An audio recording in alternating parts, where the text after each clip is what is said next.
Pańskim przeglądzie ekonomicznym z Markiem Kozublem. W dzisiejszym programie: jakie zmiany w ukraińskich podatkach? Ile produktów rolniczych teraz Ukraina eksportuje morzem? Jak wykorzystać zamrożone rosyjskie aktywa na korzyść Ukrainy? Oraz ile kosztują ukraińskie truskawki? Zapraszamy. Dzień dobry, witam serdecznie, z tej strony Mateusz Lech oraz po raz już trzeci Marek Kozubel. Witam Cię, Marku, bardzo serdecznie. Ja nie mogę się doczekać, ile kosztują truskawki po ukraińskiej stronie, gdyż ja płacę bardzo dużo. Słuchajcie, dziś przed nami niezwykle ciekawy odcinek, gdyż na linii mamy gościa. I zanim przejdziemy do tematów, które Marek nam opracował, to pozwólcie, że się przywitamy i nasz gość zada pytanie. A naszym gościem jest Ola. Witamy, CEB Niemcy w CEB Ukraina. Witajcie. Cześć, Olu. Cześć, Marku. Ola napisała do nas, że ma ochotę zadać Markowi kilka pytań i te pytania są powiązane z CEB-em Niemcy. Ja przypominam, Marek zawsze wtorek, Aleksandra zawsze w piątek. Tu mamy CEB Ukraina, tu mamy CEB Niemcy. Oddaję Ci głos, Ola. Marku, ja znalazłam takie info, moim zdaniem bardzo interesujące. Mamy 1,1 miliona Ukraińców w Niemczech. Z tego 250 000, tak mi wyszło w moich obliczeniach, mężczyzn. Zwróciłam uwagę na to, że zaskakująco mało Ukraińców pracuje, znaczy regularnie pracuje, płaci ZUS w Niemczech. Na kwiecień to był udział 15,7%. Z tych 250 000, tak? Nie, z ogółu osób zdolnych do pracy. Okay. I zaskoczyła mnie ta kwota, bo jest moim zdaniem bardzo niska.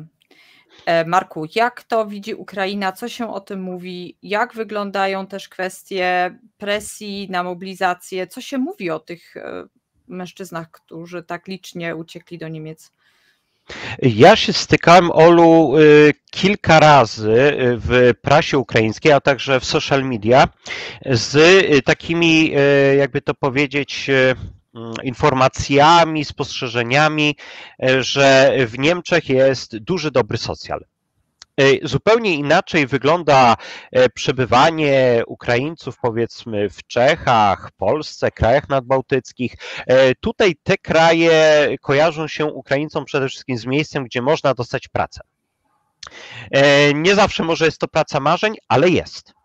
I zresztą niektórzy znajdują też pracę marzeń, nie oszukujmy się.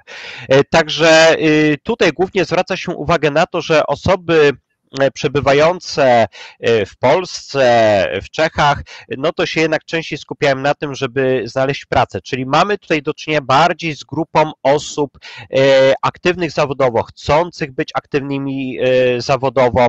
A jeżeli chodzi o Niemcy, to tutaj uwagę zwraca to, że ten kierunek bardzo często obierały osoby, które nie tyle szukały pracy, co właśnie takiego przytułku. I nie ma znaczenia, czy chodzi o taki przytułek stały, czy tylko na okres wojny. Czyli od czekania skończy się, możemy wracać. Niektórzy czekali w Niemczech na przykład chociaż do momentu, kiedy ich region stanie się mniej narażony na ostrzały albo zostanie wyzwolony. Też i w Polsce się stykałem z takimi przypadkami, choć trzeba podkreślić, że one, ja je traktowałem jako anegdotyczne, ale że jednak występowały. Ale właśnie była pewna różnica. Ja przykładowo w Polsce spotykałem, powiedzmy, jakieś babcie na placu zabaw z wnuczkami i wtedy na przykład na ten plac zabaw po południu przychodziła matka dziecka i no, zarazem była to synowa albo córka tejże babci, no i ona może być odbierała je obie i razem szły do wynajmowanego lokalu. Ta kobieta wracała z pracy. Niekiedy bywała rotacja, że po południu to się spotykało któregoś dnia tą właśnie kobietę, a skądś wracała babcia. Czyli możemy tutaj zwrócić uwagę na to, że prawdopodobnie obie kobiety były aktywne zawodowo, ale stosowały taką rotację. Ale nawet właśnie wtedy spotykałem się z takimi spostrzeżeniami, że no Niemcy nie oczekują, że ktoś będzie pracować, tylko po prostu są gotowi dawać socjal. Względnie wysoki. I tam I tam może trochę zabrzmi brutalnie to, co powiem, ale mam takie wrażenie, że tam się kierowało też dużo darmozjadów po prostu. Mi nie chodzi tutaj o, powiedzmy, samotną kobietę z dziećmi, która nie ma z kim tych dzieci zostawić, a po prostu korzysta z okazji, że tam jej dadzą więcej niż w Polsce. No dobra, okej, prawda? Ale my z takiej osoby, jeżeli chodzi o naszą gospodarkę, też byśmy dużo nie mieli. Wybaczcie za takie troszeczkę krwiożerczo-kapitalistyczne spostrzeżenia, ale takie są fakty po prostu. To jest ekonomiczny, więc myślę, że nasi widzowie rozumieją, że nie ma darmowych obiadów, że tak powiem. Nie? Tak, dokładnie. Ale też zarazem do Niemiec kierowali się bardzo często już od samego początku ci Ukraińcy, którzy chcieli uniknąć poboru. I bardzo często razem z uniknięciem poboru oni też nie chcieli pracować. Ja nie twierdzę, że w Polsce nie ma takich osób.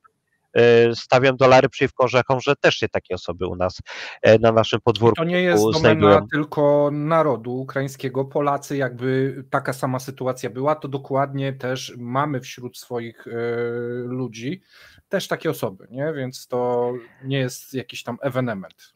Ja się też spotykałem z takimi informacjami od członków rodziny czy od znajomych, którzy pracowali w krajach skandynawskich, pracowali w Wielkiej Brytanii, ale przede wszystkim mowa tutaj o tych, co byli w Skandynawii, Dania, Szwecja, to zwracali właśnie też uwagę na to, że niejednokrotnie się zdarzali cwaniacy, którzy zarazem psuli tym samym opinię reszcie Polaków, którzy z kolei pracowali w tych krajach skandynawskich uczciwie. Ale wracając do Ukraińców, właśnie to jest coś takiego charakterystycznego, że ci, którzy chcą za wszelką cenę uniknąć poboru, oni bardzo często traktują też Polską jako przystanek.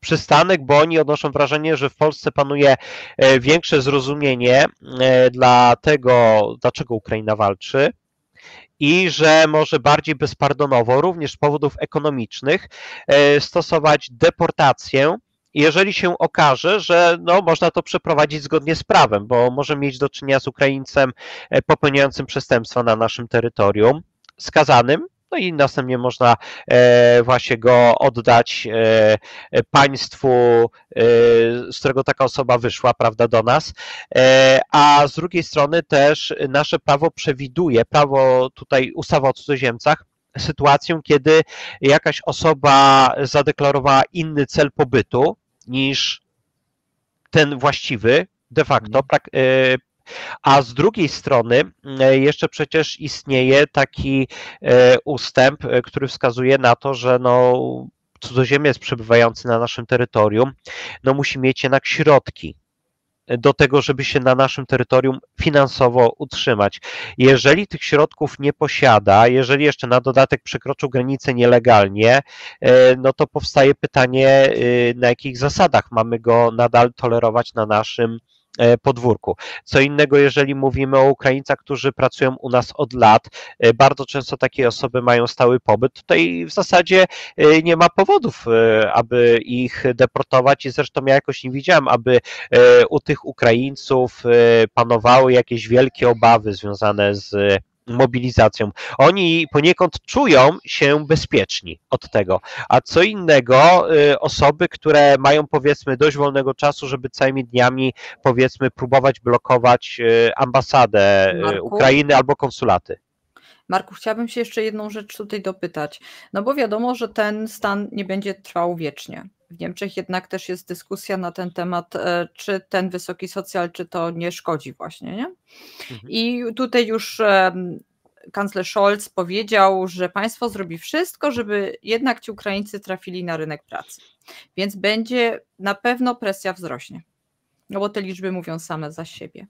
Teraz chciałabym wiedzieć, bo ja sobie tak to wyobrażam, że jednak te osoby, które są w Niemczech, w jakiejś tam formie generują dodatkowe dochody. Jeszcze do tego socjalu.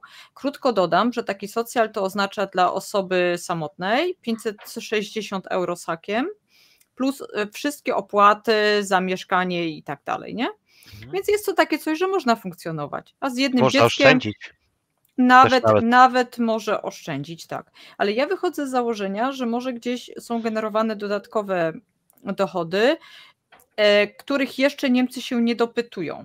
Ale one są logiczne, bo ja sobie to wyobrażam tak, że gdzieś jest jakiś małżonek, który walczy, tak, lub jest jakoś w jakiś inny sposób zajęty na Ukrainie, więc jakieś dochody dodatkowe są przelewane. Wyobrażam sobie też tak, że może jakieś jest mieszkanie, czy jakieś lokum na Ukrainie, które jest wynajmowane.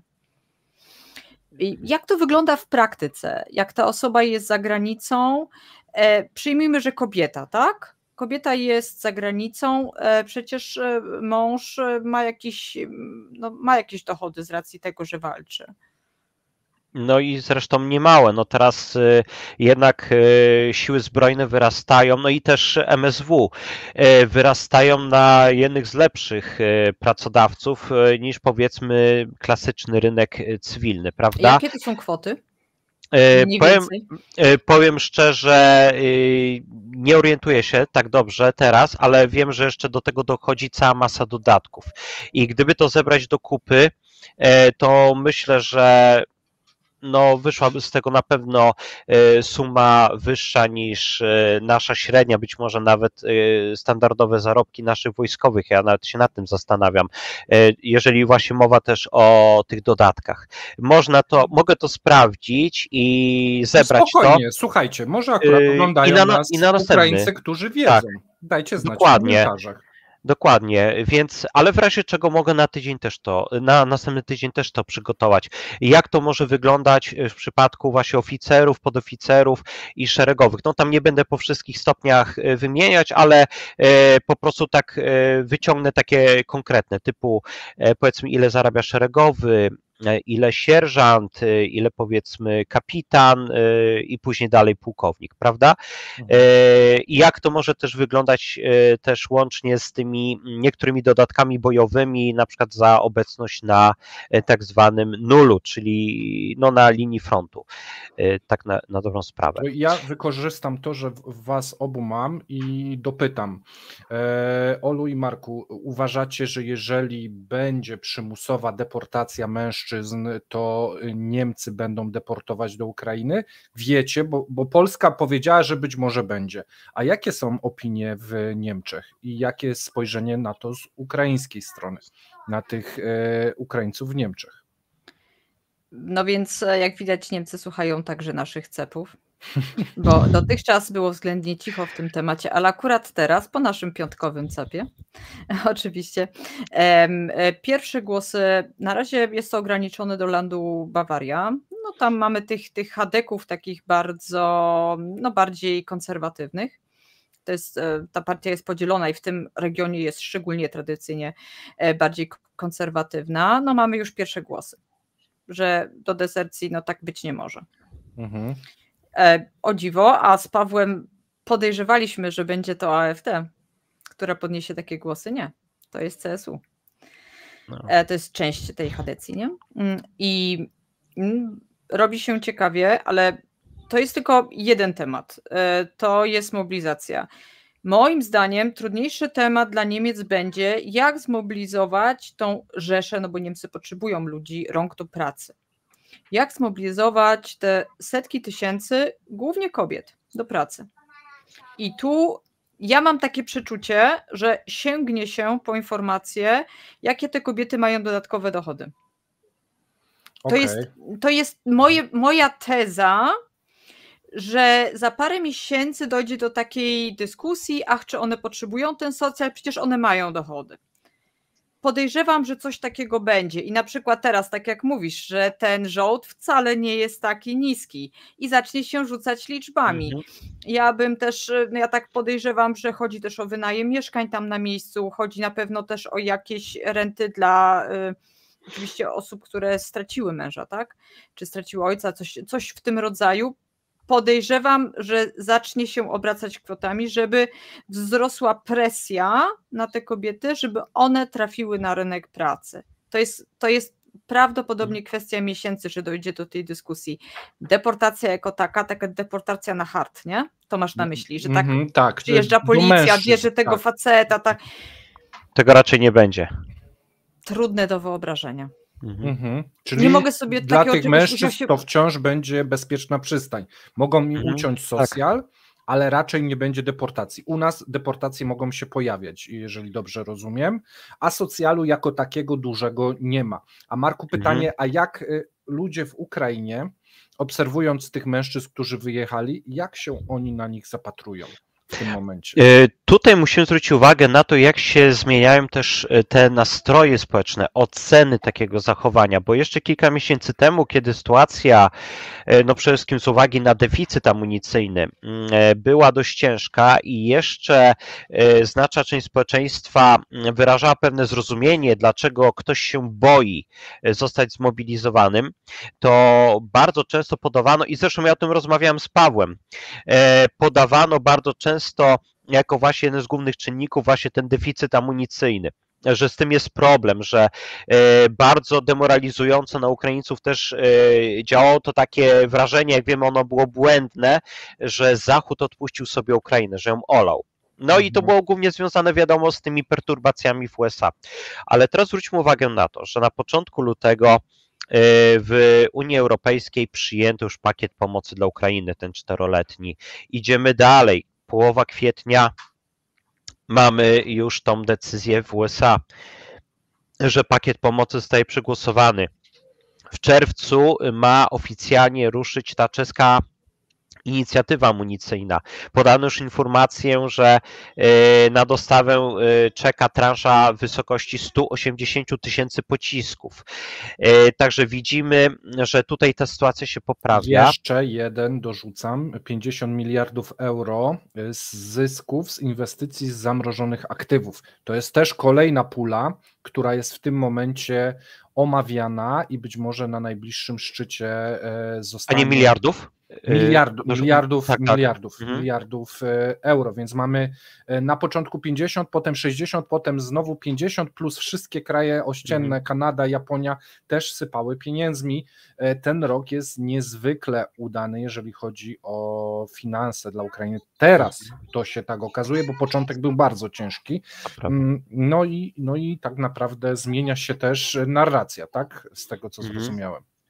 Dokładnie, a wraz z tym zmieniają się nastroje i zaczyna spadać zrozumienie dla osób uchylających się od służby. Bo teraz zauważmy, zaczynają znikać te takie jedne z podstawowych argumentów za wyrażeniem właśnie tego zrozumienia dla uchylantów tak zwanych. Teraz już to spadnie. Oczywiście pytanie, jak to będzie z samymi zainteresowanymi, prawda? Bo dla kogoś to, że dostawy napływają, może być sygnałem, że dobra, to teraz ja już nie muszę się niczego obawiać, rejestruję się czy to w tej aplikacji Rezerw Plus, czy to idę bezpośrednio do Centralnej Komisji Uzupełnień, bo co ciekawe, nawet też takie sytuacje się zdarzają, że te kolejki się jednak ustawiają do rejestracji. To nie jest tak, że tam są pustki przed wieloma tymi komendami, to jest też zresztą ciekawe. Mogę tylko na sekundkę? Mogę na krótką sekundkę? Wiecie co, dzień po tej ustawie, po ogłoszeniu tej ustawy, niemieccy widzowie w dzienniku telewizyjnym zostali, no troszeczkę dziwnie zostało to przedstawione, bo pokazany był Majdan w Kijowie, gdzie stoją kobiety, które protestują przeciw mobilizacji. I kobieta się wypowiadała, że ona nie chce, żeby ci mężczyźni, tutaj mowa o mężach, bratach, ojcach, byli jako mięso armatnie wysyłani na front, że to po prostu szkoda, że trzeba ograniczyć pobyt na froncie, że to jest niemożliwe, życie nie może tak funkcjonować. Cześć. Tak, papa. No tutaj tak, aktorka nam się. Dobrze, jedz. No, dobrze, to może wrócimy do tematu. Tutaj nam trochę córka to zobaczył niemiecki widz, wiesz? On zobaczył całkowicie coś innego. On zobaczył protestujące kobiety, matki. Wiecie, to działa, nie? Znamy to. Kobiety czekające na męża, nie? Który wróci lub nie wróci z wojny. I to była taka scena. I to była dwójka chyba w dzienniku telewizyjnym. Oni dostali całkiem inny obraz. coś całkiem innego. No dokładnie, ale trzeba zwrócić też uwagę na to, że nad Dnieprem się pojawił jednak ten problem, że trochę jednak osób jest negatywnie nastawionych, że protestuje, ale tutaj mamy do czynienia z pewnym połączeniem pewnych panicznych nastrojów, które na dobrą sprawę zaczęły się rodzić jesienią ubiegłego roku, właśnie na tej fali tego, że Zachód nas sprzedaje. Od tego się w zasadzie zaczęło, potem się pojawiły te pewne problemy na froncie, one narastały, przyszła Awdijiwka, ale tutaj właśnie Rosjanie to bardzo świetnie wykorzystali. To im trzeba oddać, że oni odnieśli tak na dobrą sprawę jeden ze swoich największych, o ile nie największy sukces propagandowy w tej wojnie, jak na razie. I ten sukces nazywa się stworzenie strachu przed mobilizacją. Trochę też w tym właśnie pomogli niektórzy sami Ukraińcy, w tym też na przykład niektórzy żołnierze, którzy nagle, no jacyś szeregowi, którzy uznali, że zasługują na miano nowoczesnych Napoleonów, prawda, i zaczęli tam udzielać się w kwestii tego, jak należy walczyć, jak należy dowodzić. I wiem od osób, które mają znajomych żołnierzy, którzy sami są żołnierzami i to nierzadko też dowodzą sami żołnierzami, oni zwracają uwagę na to, że to jest straszna demagogia. To są osoby niezwykle roszczeniowe i to są ludzie o takim charakterze, że jeżeli oficer w dobrej woli każe takiemu szeregowemu wykopać dla siebie okop, to on to automatycznie odbiera jako jakąś tutaj obelgę, no bo jak ktoś mu śmie coś kazać robić, a z drugiej strony on musi jakoś siebie wybielić przed resztą społeczeństwa.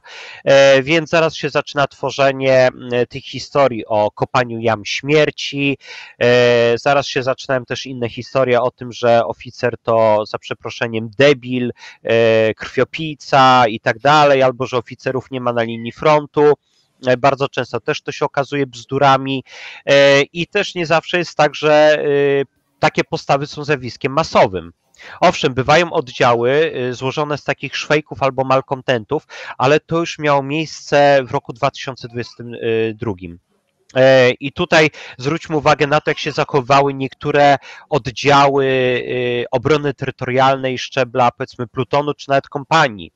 I żołnierze opuszczali stanowiska bojowe, narażając w ten sposób swoich sąsiadów i żeby usprawiedliwić swoje postępowanie, często wymyślali bzdury, które potem starała się też wykorzystać propaganda rosyjska, przy czym robiono to skrajnie nieudolnie.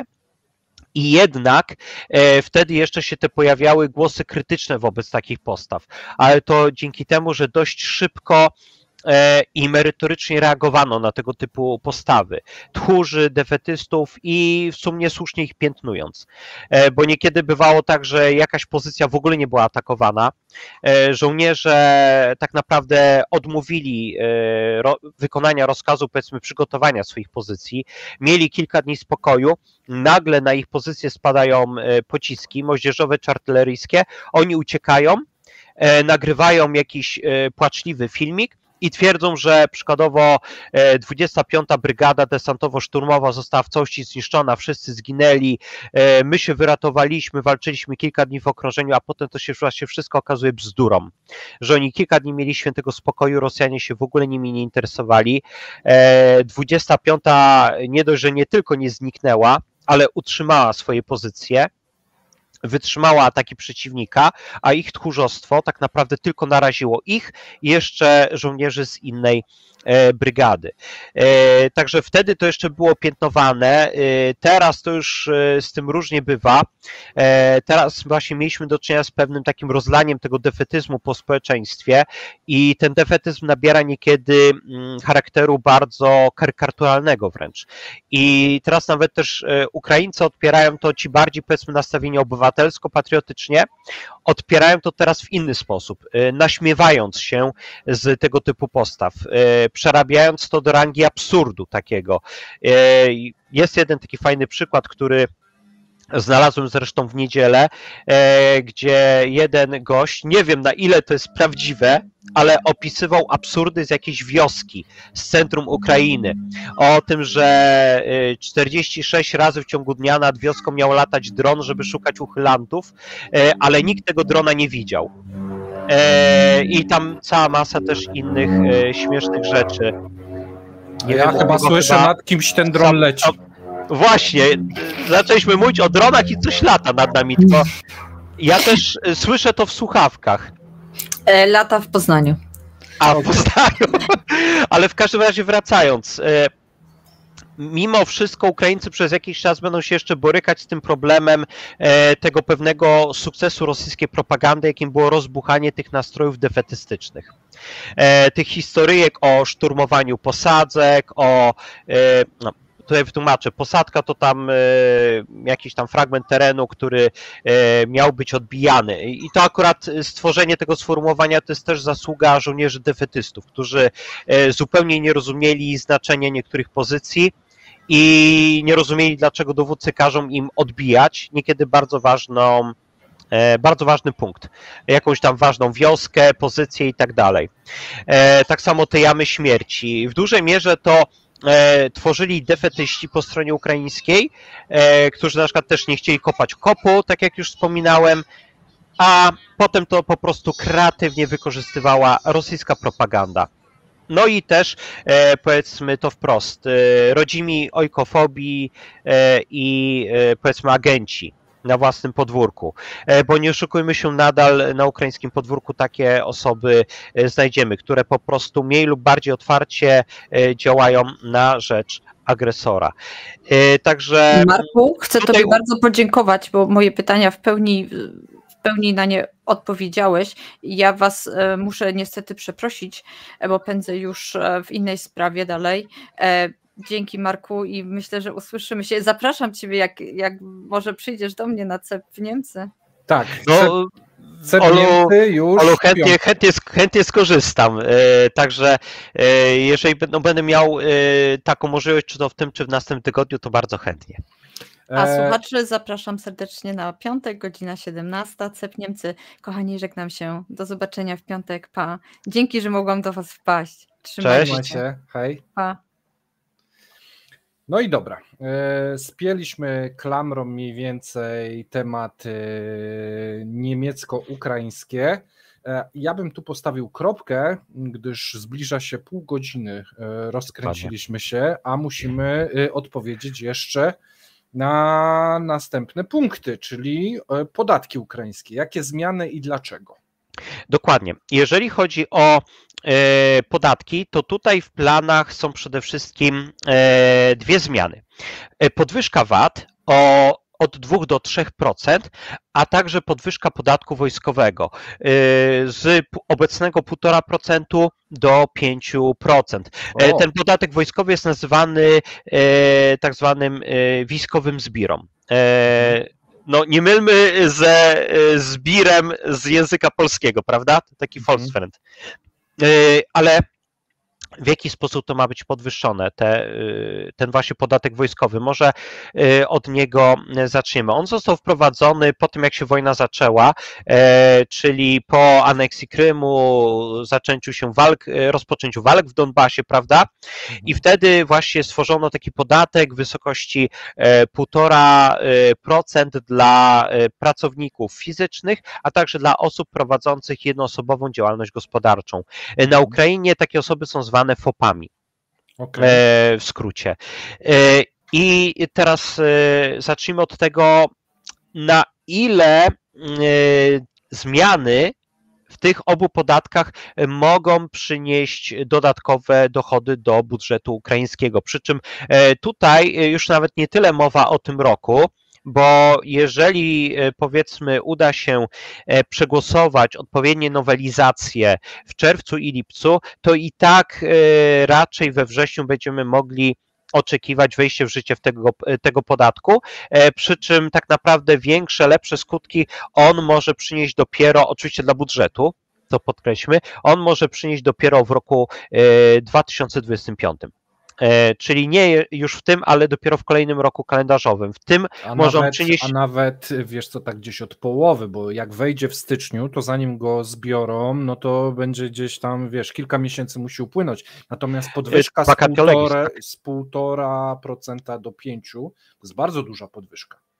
Tak, przy czym no ona tutaj nie będzie jeszcze tak w liczbach bezwzględnych, przynajmniej z tego co czytałem i powiedzmy na YouTubie oglądałem. Jest taki kanał Walentyn, on też prowadzi takie audycje Ostatni Kapitalista. To taki ukraiński fan liberalnej czy wręcz libertariańskiej gospodarki. I on twierdzi, że te podatki jeszcze nie będą w liczbach bezwzględnych aż tak odczuwalne. Także tutaj jeszcze takiego problemu nie będzie.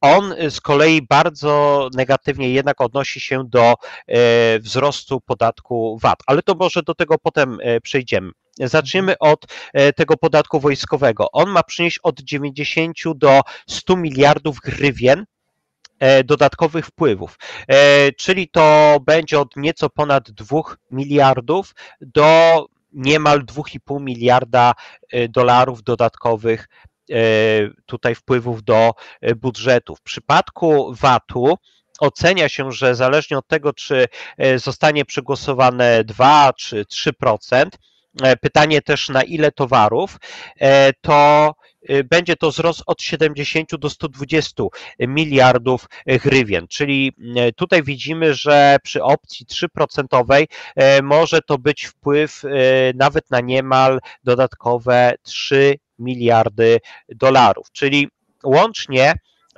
w najlepszym przypadku, najbardziej optymistycznym, ten wpływ może wynieść około 5,5 miliarda dolarów. Przy czym te środki miałyby być przeznaczone, no tutaj podatek wojskowy wiadomo, w całości na cele wojskowe, ale zyski płynące ze wzrostu podatku VAT mają być w całości przeznaczone też na kwestie obronności i bezpieczeństwa. Czyli tutaj mówimy o niemal 5,5 miliardach, niemalże całkowicie przeznaczonych na wojnę obronną przeciwko Rosji. I tutaj moim zdaniem może mieć to ogromny związek z tym, że Ukraińcy będą planowali zwiększyć liczebność sił obrony Ukrainy i właśnie do tego są potrzebne te pieniądze. Swego czasu minister finansów Ukrainy, minister Marczenko twierdził, że no tutaj jeżeli mowa o 500 000 dodatkowych osobach w tak zwanym pikselu, czyli w kamaszach, no może oznaczać nawet konieczność zainwestowania dodatkowych 5 miliardów dolarów. Bo mowa nie tylko o żołdzie, różnego rodzaju dodatkach, ale też i o konieczności wyposażenia, wyżywienia tych żołnierzy. Po ewentualnym, ranie albo śmierci, nie daj Boże. Nie? Więc...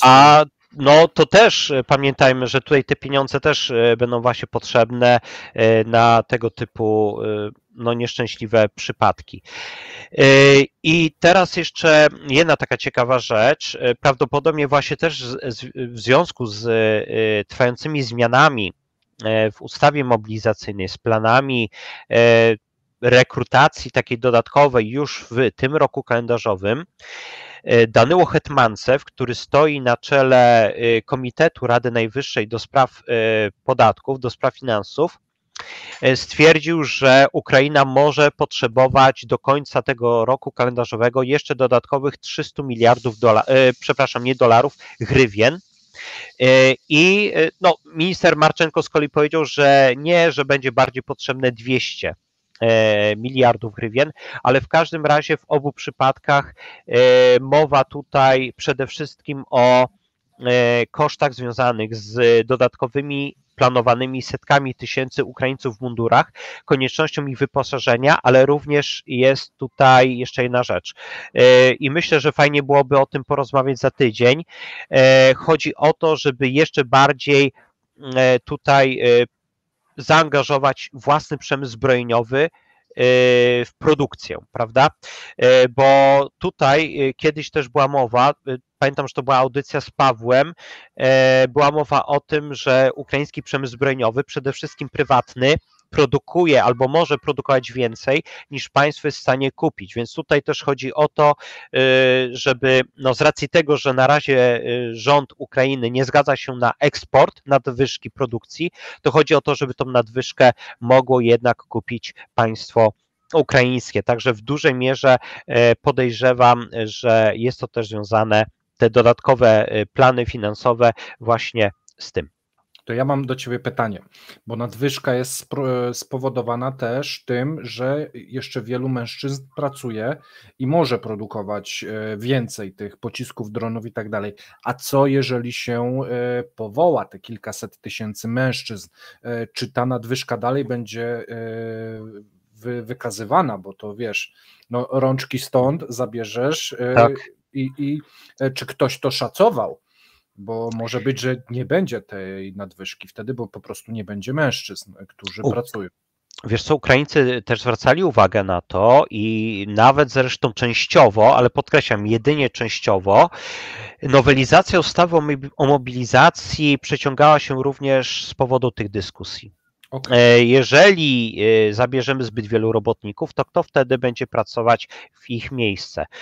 Dlatego tutaj Ukraińcy z jednej strony rozważają zatrudnienie większej liczby kobiet, otwarcie bardziej rynku pracy dla inwalidów wojennych, ale również rozważają większą automatyzację.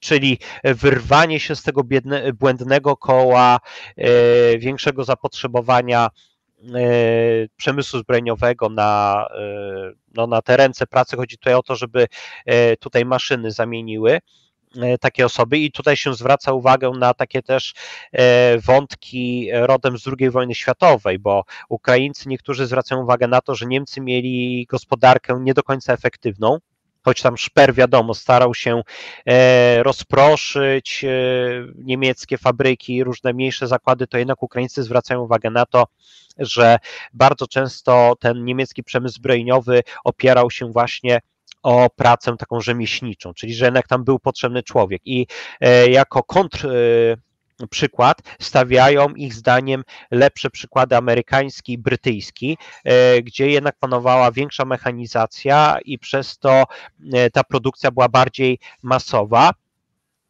Także tutaj Ukraińcy chcą to rozwiązać takimi właśnie 3 podejściami. Jest jeszcze czwarte, o którym była mowa w trakcie dyskusji nad tym, jak przygotować nowelizację ustawy mobilizacyjnej i wtedy stwierdzono, że po prostu należy umożliwić na przykład przemysłowi zbrojeniowemu możliwość ochrony jak największej liczby swoich pracowników przed mobilizacją. No może sformułowanie ochrona, no a może brzmi adekwatnie, może nie, ale chodziło o zarezerwowanie dla siebie. Przed mobilizacją, jak pracuję w fabryce, to dokładnie. Nie można mnie powołać. I dokładnie. Wtedy dla tych ludzi, którzy są za granicą, a boją się mobilizacji, to by mogło być takie rozwiązanie, żeby wrócić. No bo wiesz, okej, ja się boję, nie chcę zginąć, no to idź do fabryki, dostaniesz taki list żelazny, nie powołamy cię, pracuj tam i pomagaj w ten sposób. Dokładnie. Myślę, że jest takie rozwiązanie, albo w drugą stronę próbować ściągać z zagranicy tych ludzi, którzy uciekli i ich mobilizować zamiast tych pracowników w fabrykach. Taki pomysł też jest? Wiesz co, jednak Ukraińcy będą starali się bardziej chronić tych pracowników z fabryk, ale podkreślam, głównie przemysłu zbrojeniowego. Jeżeli mowa o produkcji cywilnej, to tutaj zarezerwowanie pracowników już nie będzie tak powszechne. Także tutaj te osoby z tego cywilnego rynku pracy będą no jednak mogły się poczuć bardziej zagrożone. Jeżeli mowa o zbrojeniowy, to w dużo mniejszej skali, o ile w niektórych przypadkach w ogóle, ale może być to pewne wyjście. Ja też słyszałem takie wskazówki w mediach społecznościowych ze strony niektórych Ukraińców, ale to powiedzmy są jakieś takie osoby anonimowe. W niektórych przypadkach byli to niektórzy żołnierze, ale im z kolei odpowiadali inni ich umundurowani koledzy, którzy twierdzą, że nie, to mimo wszystko nadal jest nie w porządku. A jeżeli chodzi o władzę, to powiem szczerze, na razie nie znalazłem takiej informacji, czy istnieje taki plan takiego właśnie sprowadzenia tych ukraińskich uchylantów właśnie powiedzmy, nie wiem, z Polski, Niemiec, no szczególnie z Niemiec, prawda, którzy zapewne chcieliby być u siebie, prawda? Ale właśnie uciekli, bo bardziej się bali zmobilizowania, prawda? A może to przekona samobójców, którzy naiwnie myślą, że przepłyną Cisę, prawda? Bo to jest też taka niezbyt fajna sytuacja, że ci, którzy próbują przepłynąć Cisę, a nie wyratuje ich Straż Graniczna, no to im prędzej grozi śmierć niż tym, którzy tak na dobrą sprawę zostaną zmobilizowani, prawda? Śmiertelność jest dużo wyższa w tym przypadku. No i zresztą co jakiś czas pojawiają się kolejne informacje, że ktoś w Cisie się utopił. Ale to może być i przede wszystkim dla tych osób też jakieś wyjście, to prawda. Przemysł zbrojeniowy i no to też będzie bardzo ważne. Także myślę, że tutaj w tym wypadku Ukraińcom jeszcze udałoby się jakoś wyjść obronną ręką. Gorzej będzie z przemysłem cywilnym, moim zdaniem. A bo teraz tutaj może tylko odejdzie. Może bym płynnie przeszedł do następnego tematu. Co w takim razie z przemysłem rolniczym? Czy ci ludzie, którzy pracują w sektorze rolniczym, myślisz, mogą czuć się bezpiecznie, niebezpiecznie? Bo wiemy, że duży procent PKB dla Ukrainy to jest sprzedaż wyrobów rolniczych i tu bym płynnie nawiązał do szlaków morskich, które były zatorowane, zablokowane przez Rosjan, natomiast teraz wygląda to coraz lepiej, więc jakbyś mógł tylko odpowiedzieć, co z rolnikami i pracownikami sektoru rolniczego i później płynnie do eksportu morzem przejdziemy. Oni w zdecydowanej większości mogą się czuć bezpieczni, właśnie z tego powodu, że dzięki nim budżet Ukrainy ma spore wpływy.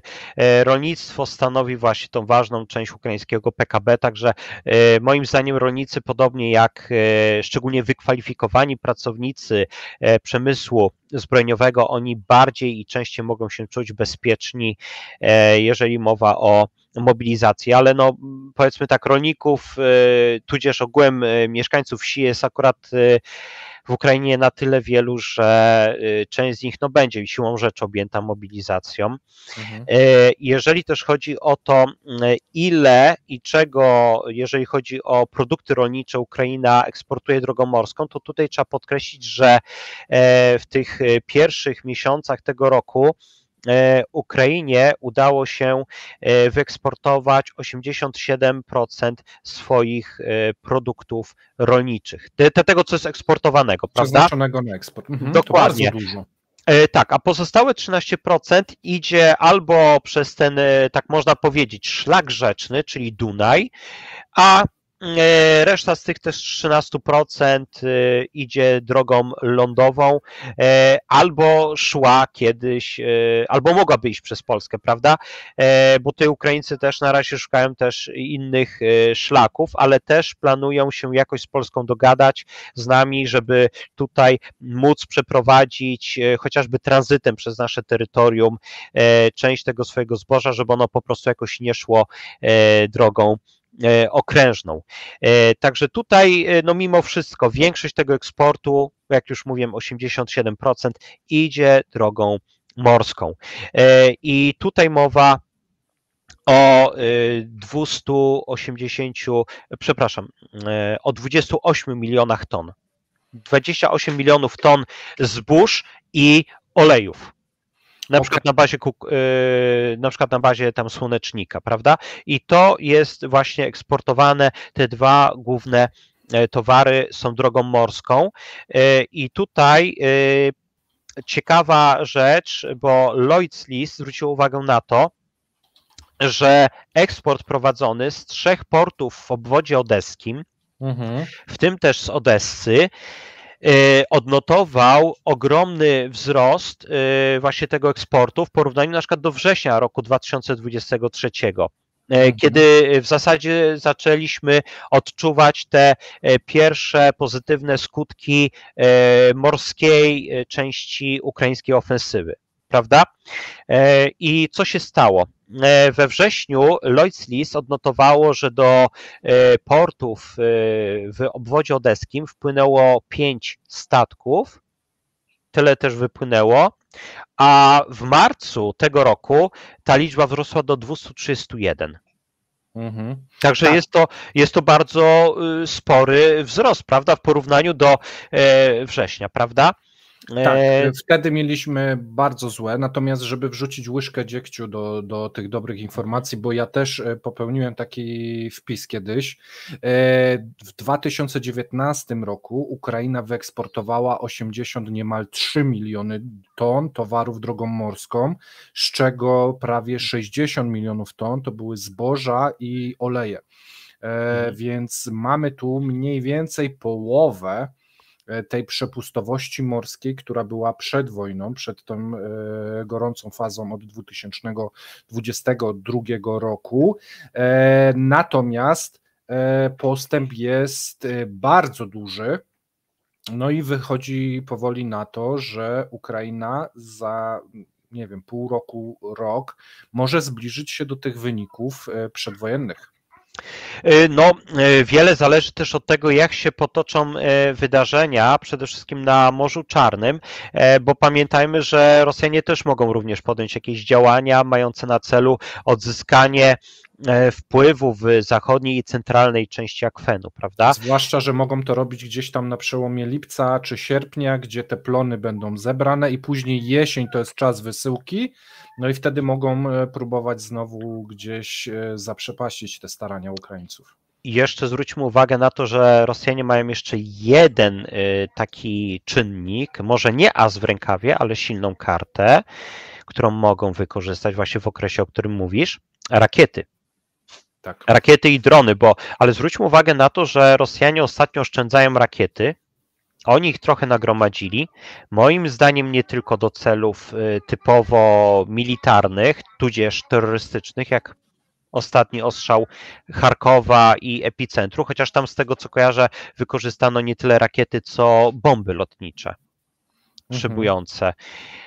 W każdym razie Rosjanie moim zdaniem mogą wykorzystać te rakiety, ten swój arsenał z jednej strony do utrudniania ukraińskiej logistyki, również wojskowej, z drugiej strony, aby nadal porażać infrastrukturę krytyczną.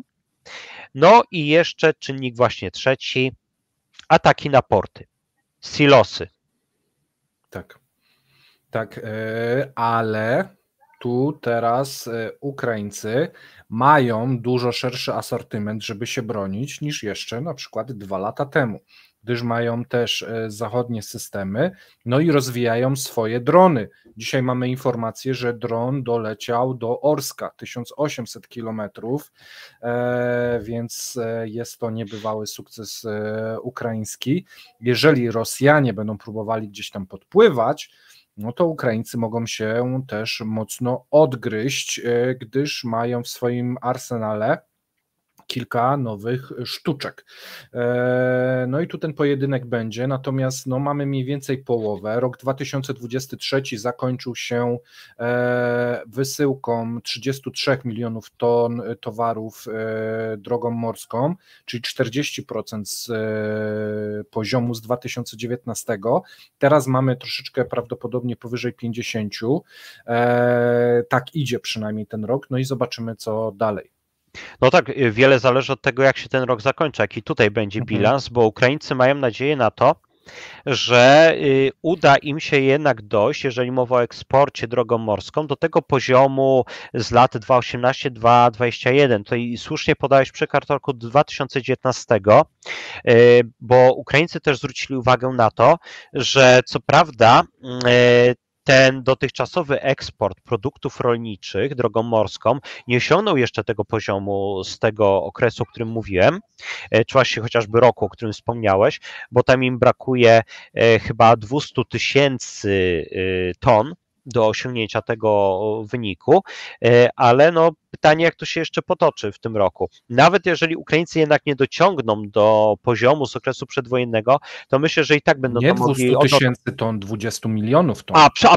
Przepraszam, tak, masz rację, 200 milionów ton, to zwróćmy uwagę na jeszcze jedną rzecz. właśnie wiele zależy od tego, jak się rok zakończy, bo my na razie mówimy o liczbie 28 milionów ton pszenicy i olejów eksportowanych, prawda? A dopiero dochodzimy do półrocza, prawda?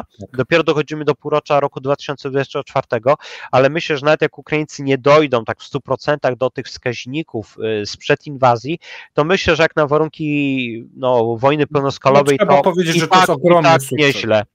Tak, bo pamiętajmy, że Rosjanie nadal jeszcze kontrolują Krym, co prawda Ukraińcy upośledzają tą militarną obecność Rosjan na Półwyspie, ale mimo wszystko, mając w zasadzie wąski dość korytarz, Ukraińcom wyszło to wszystko dość nieźle, jeżeli chodzi o eksport drogą morską. Dokładnie. I teraz możemy przejść do kolejnego tematu, bo bardzo dużo na naszych kremlinkowych cepach mówiliśmy o tym, że Ukraina otrzyma pieniądze z Zachodu, mówiąc ogólnie, ale jak można wykorzystać te aktywa na korzyść Ukrainy i na co Ukraińcy by chcieli to przeznaczyć, o tym nie mówiliśmy i myślę, że nam o tym opowiesz. Będziemy widzieli ten drugi punkt widzenia jeszcze dodatkowo. Dokładnie, bo tutaj trzeba zwrócić uwagę na jedną rzecz.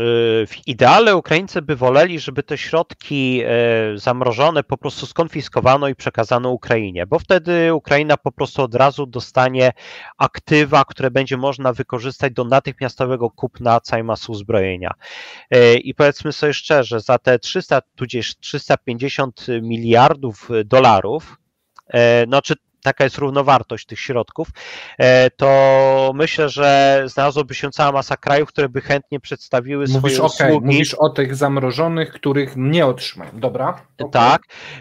Tutaj chodzi o to, że znalazłaby się na pewno masa państw, które by były zainteresowane sprzedażą różnego rodzaju zasobów do walki, amunicji, etc., byleby móc położyć po prostu ręce na tych pieniądzach. Ale opcja jest inna, bo tutaj pamiętajmy, że kraje zachodnie obawiają się tego, że troszeczkę ich wiarygodność podupadnie, jeżeli pójdą właśnie taką drogą.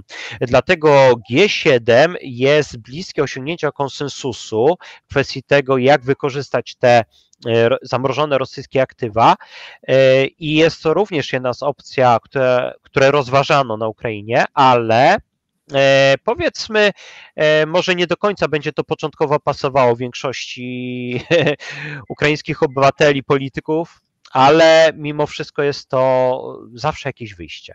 Lepsze to niż nic. O czym mowa?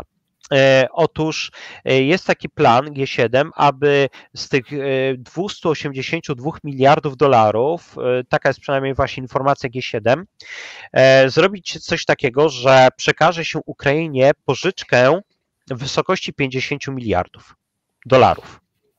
50 miliardów dolarów, a z czego te 50 miliardów będzie? Zostaną wykorzystane zyski, odsetki z zamrożonych rosyjskich aktywów jako zabezpieczenie tej pożyczki dla Ukrainy. Tak, to omawialiśmy dosyć szeroko w naszych programach.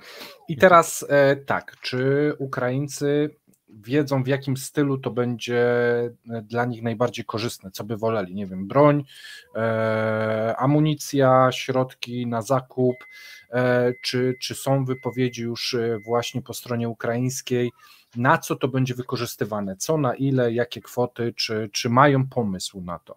Spora część pójdzie, nie oszukujmy się, na cele zakresu bezpieczeństwa i obrony, czyli wiadomo, jeżeli o tym mowa, o czym powiedziałem, to nie tylko broń, nie tylko powiedzmy jakaś tam część pójdzie na szkolenia, ale też pamiętajmy, że z zakresu obronności, wytrzymałości państwa to mowa też na przykład o środkach finansowych przeznaczonych chociażby też na remont porażonej infrastruktury krytycznej. Na to też musimy zwrócić uwagę. Może jakaś część pójdzie na budowę kolejnych linii umocnień. Nawet w obszarach, regionach, które powiedzmy nie muszą się aż tak obawiać ataku, prawda, ale teraz nad Dnieprem mamy do czynienia z pewnego rodzaju manią budowania umocnień, prawda? Także niewykluczone, że jakaś tam część, może niewielka, pójdzie na dodatkowe jakieś tam wzmocnienia pasa nadgranicznego, czy jakieś awaryjne, dodatkowe linie w strefie frontowej na południu, czyli na Zaporożu i w Donbasie. Ale też musimy zwrócić uwagę na jeszcze jeden aspekt. Te pieniądze pójdą nie tylko na cele obronne, ale też na opłacenie tego, co obecnie jest objęte deficytem, na różnego rodzaju wydatki niezwiązane z obronnością, czyli na różnego rodzaju wydatki cywilne, na edukację, służbę zdrowia, na również pewnie wydatki socjalne, tak podejrzewam, bo Ukraińcy biorą pod uwagę to, że nawet w następnym roku prawdopodobnie mogą się jeszcze znaleźć jakieś środki na kwestie obronne, chociażby od różnych państw europejskich, takich jak Wielka Brytania czy Francja.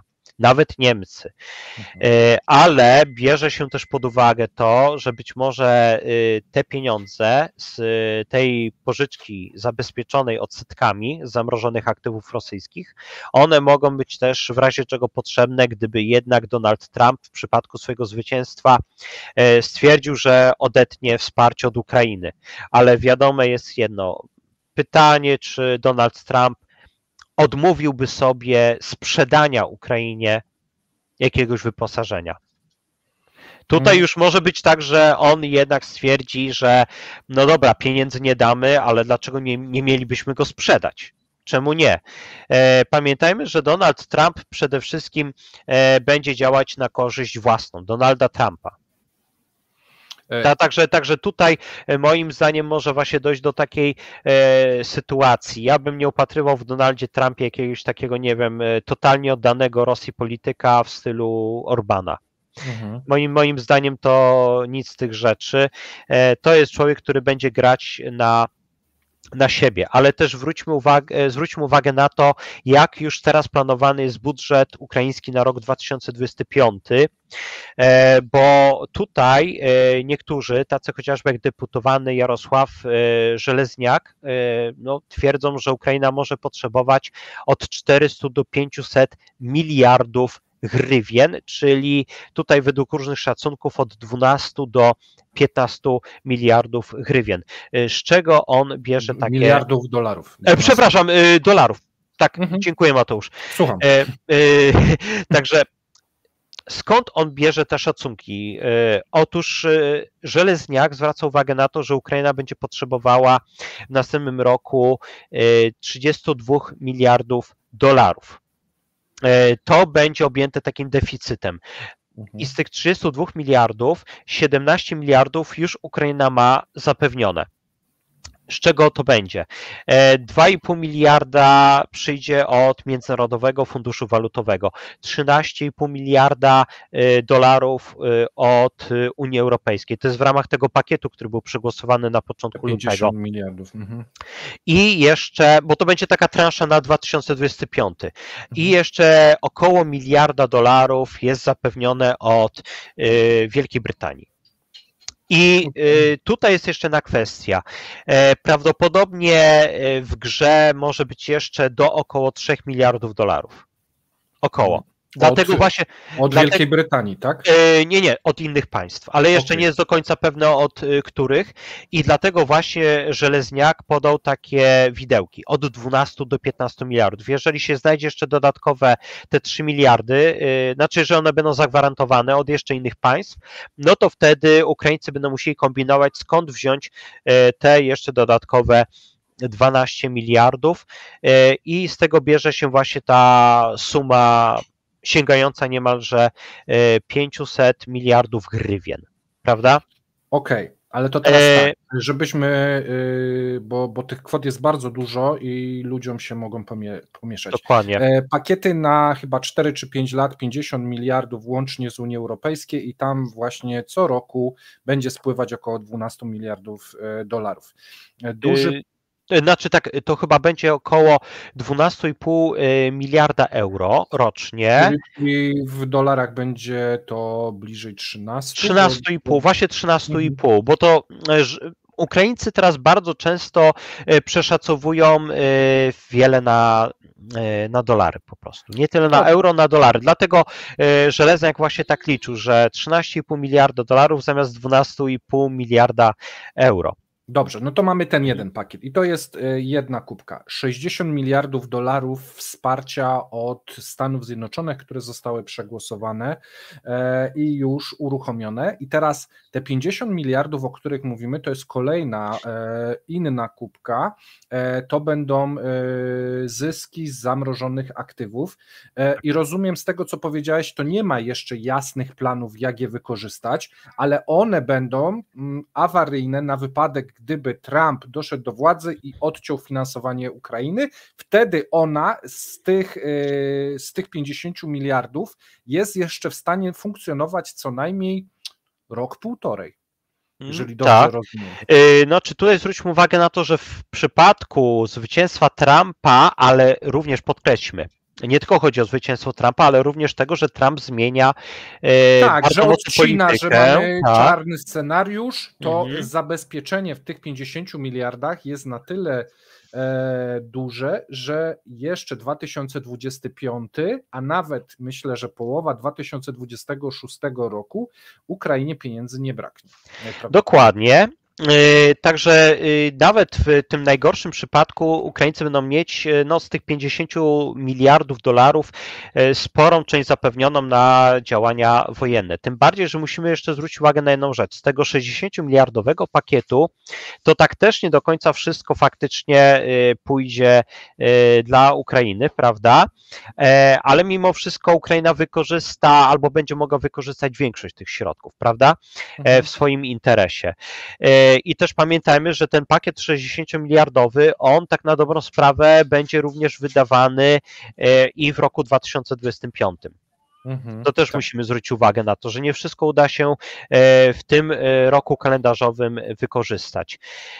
Także no tutaj, jeżeli wydarzenia otwarte ostatnich 3-4 miesięcy sprawiły, że Ukraina ma 1,5 roku amunicję, sprzęt i środki na finansowanie budżetu.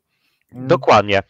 Także tutaj ten pakiet 50-miliardowy, czy raczej pożyczka 50-miliardowa, ona tutaj bardzo Ukraińcom pomoże. No najważniejsze, że w ogóle takie pieniądze się znajdą i Ukraińcy będą mogli je wykorzystać, że jest wola, aby w ten sposób wykorzystać, choć nietypowo być może dla niektórych, pieniądze rosyjskie. I też oczywiście G7 rozważa jeszcze jeden dodatkowy wariant, w którym Ukraina zwróci się do państw zachodnich o tak zwany kredyt reparacyjny.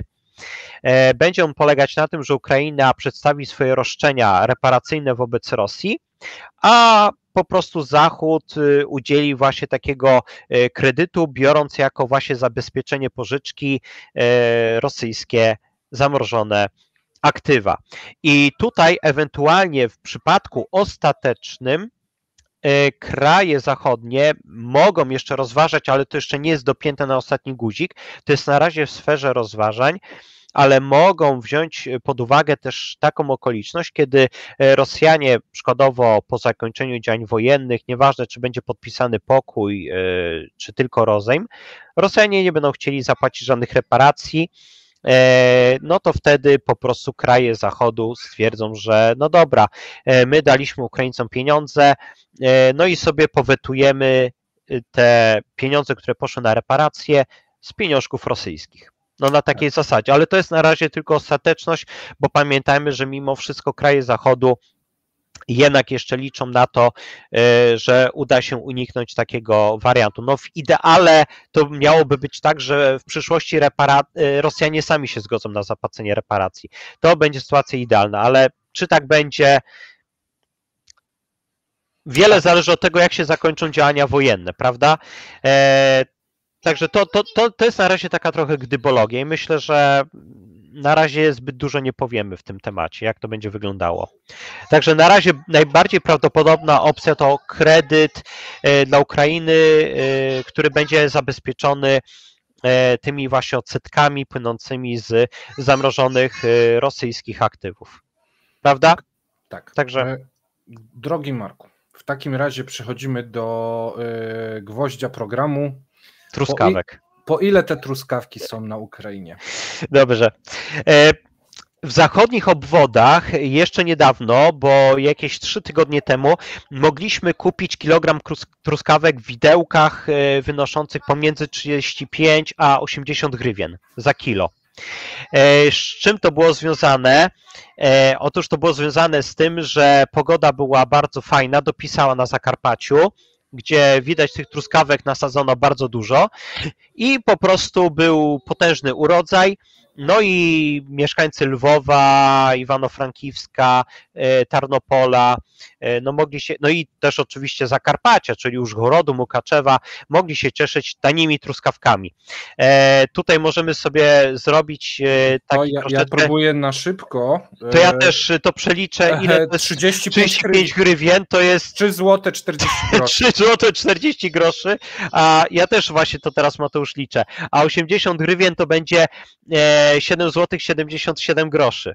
Okay. Także Ukraińcy za śmieszne pieniążki kupowali sobie truskawki kilogramami. A czemu 3 tygodnie temu? To jeszcze było chyba przed sezonem. Czy tam po prostu sezon zaczyna się wcześniej?